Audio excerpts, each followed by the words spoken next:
When asked to give his defense in 1786, for murdering his wife with a penknife, John Simpson said, "I cannot make any defense for myself. I do not recollect anything of it, upon any account." While this defense may seem flimsy, the fact that it was successful, John Smith was found not guilty on account of his inability to distinguish right from wrong is telling of the 18th century legal system. First, as in most cases from this period, the court seeks to ascertain the exact circumstances of the murder. For example, Eleanor Evans, the wife of a blacksmith who lived in Rose and Crown, Shoreditch, near the crime scene, testified that she was called to the house before the murder happened, in order to check if the prisoner's delusions. He was convinced, or pretended to be convinced, that there was a man in bed with his wife, and that there were gypsies outside, and had been singing under the window the whole night. Were true or false. Robert Evans, Eleanor's husband, testifies similarly that Simpson was out of sorts. He reports Simpson saying, "She has got 3 men in bed with her now. Do not you see them there now? These are gypsies. I am sure they are, and they have got a trapdoor behind the bed. I am sure of it." Elizabeth Gate, who lived in the front garret of the house, saw that the deceased, Mrs. Simpson, was sitting at the side of the bed in her shift, with her hand to her forehead. Her face was bloody, and her hand. Elizabeth's husband John and an apothecary identified only as Taylor both concur with this version of the events, as do the court. After extensive questioning, the court concludes that upon the result of the whole evidence, it seems to be a fact of which there can be no reasonable doubt, that this poor woman received her death by the hands of the prisoner at the bar. The surgeon William Sharp, too, concludes that Simpson murdered his wife. The wound was the cause of her death. The not guilty verdict, then, is of interest for 2 main reasons. The first is to see what was necessary to prove the prisoner's madness, and the second is to see what was done with the prisoner afterwards. Charles Sharp, who had known the prisoner for 14 years, was called upon to testify to the prisoner's character.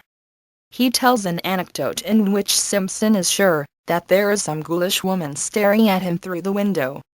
The woman, who had a pair of spectacles on, was invisible to Sharp.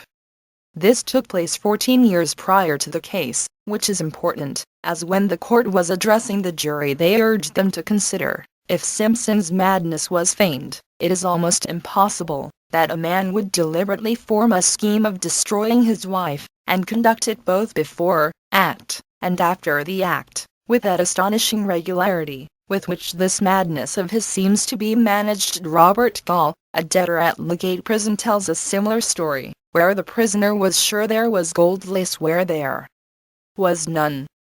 After the prisoner's madness has been confirmed solely through witnesses, without any recourse to medicine, witnesses are then called to testify to his usually good character.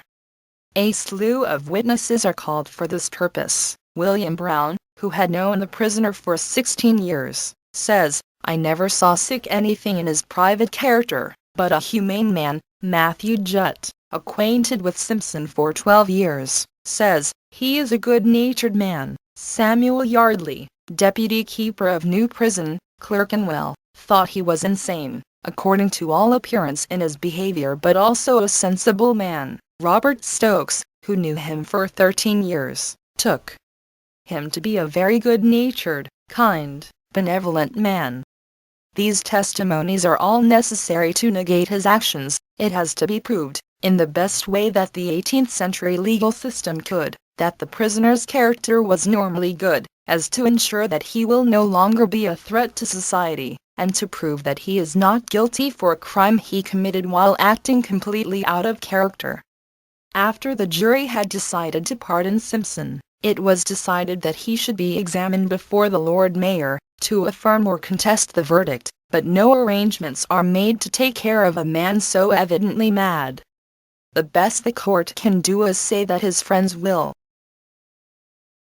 appear, and settle some method to take care of him. This is indicative of the ineffectual treatment of madness at the period and the general aversion to mad people.